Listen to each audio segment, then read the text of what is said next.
Il était tout content parce que c'est une chose exceptionnelle, ça n'arrive jamais, c'est un bon Dieu. Qu'est-ce qu'il a fait? Il est allé voir sa femme pour lui demander de les préparer, ce qu'elle fit très très bien. Donc qu'est-ce qu'elle fait? Elle met du feu, elle tourne à la broche, tandis que lui partit pour inviter le curé à manger.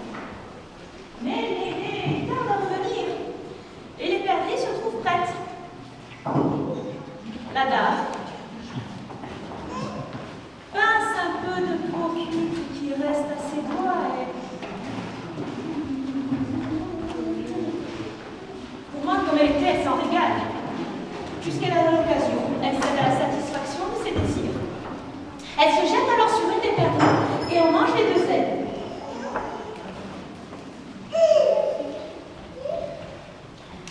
Si on lui demande plus tard ce que sont devenus les perdrix, on saura très bien se tirer d'affaire. Les deux chats, ce sont eux. Ils sont arrivés, ils ont sauté sur la table, ils sont partis chacun avec leurs ailes. Oui, ça passera. Elle retourne dans la rue pour voir si son mari ne revient pas. Sa langue se met alors à frémir de convoitise, et elle sent qu'elle va devenir enragée si elle ne mange pas un tout petit bout de la deuxième perdrix. Elle enlève le coin de cloche, le goût exquis, et elle se régale.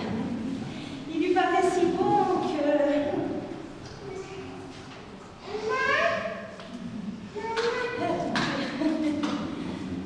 Ah mon Dieu, qu'est-ce que j'ai fait? Et surtout, que vais-je dire pour m'excuser si je mange le four? J'en ai trop envie, comment laisser le reste? Tant pis, advienne que pourra, il nous faut la manger toute. Et elle fit si bien, en effet, qu'elle la mangea toute. Le mari de la guerre a revenu. À la porte du logis, il se mit à crier. Femme! Femme!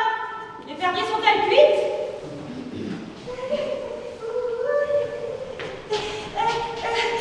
Hélas, mon mari, hélas! C'est une catastrophe! Les chats les ont mangés! Quoi? Il se jette sur sa femme pour la battre.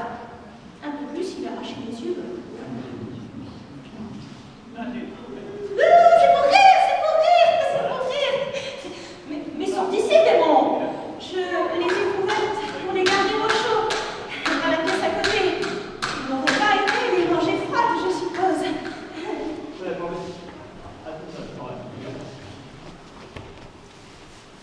Tant mieux, car tu n'aurais pas eu sujet de rire. Allons, mon Anna de Beaubois, ma plus belle et blanche nappe. Avec le temps superbe qu'il fait, oui, nous allons manger dehors. Je te laisse t'occuper de ça, femme.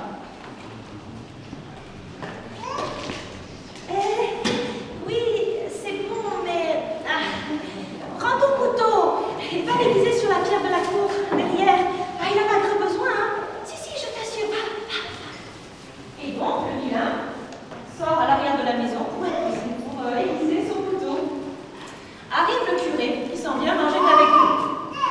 Il rentre dans la maison, salue la dame, mais celle-ci lui donne pour toute réponse. Fuyez, messire, fuyez! Mon mari est là, dehors, en train d'aiguiser son grand couteau. Il m'a dit qu'il va vous trancher les oreilles s'il pouvait arriver à vous attraper.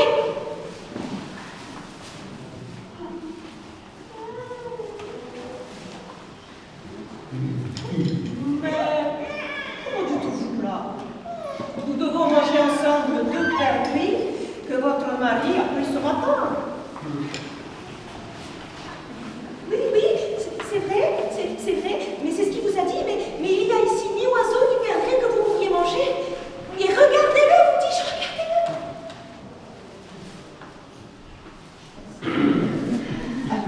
regardez-le.